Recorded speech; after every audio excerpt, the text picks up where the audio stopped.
I've read 33 books so far this year, and I thought it was time we run through my favourite fiction of 2025 so far. I've got 6 books, so let's run through them. I read The Pisces by Melissa Broder. It was my first time reading Melissa Broder, and I have since bought, I think, almost all of her books. This is typical kind of weird, unhinged woman fiction, and I can now see why she's considered the queen of this genre. Speaking of weird girl genre, I read Perfume and Pain. I actually blind bought this book based on the cover. I just thought it was so stunning.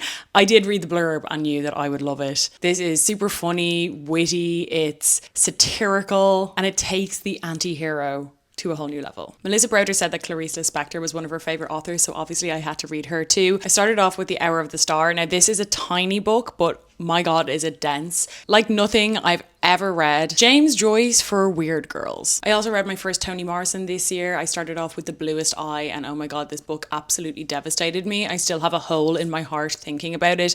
It's incredibly dark. The writing is so poetic. Truly one of the greats in literary fiction, obviously, and I'm excited to read more of her work. I've made so many videos about this book, but I had to include it because I read it in January and I just loved it. It was The Shards by Bret Easton Ellis. This is a big old book, but I would really recommend you listen to it because the narration is just fantastic. It's so atmospheric. It is one of those books that you are hooked in immediately, and anyone I've recommended it to has absolutely loved it. I really do think it's a modern classic. Speaking of modern classics, I finally read Human Acts by Han Kang, and oh my god, this book shattered me. It devastated me.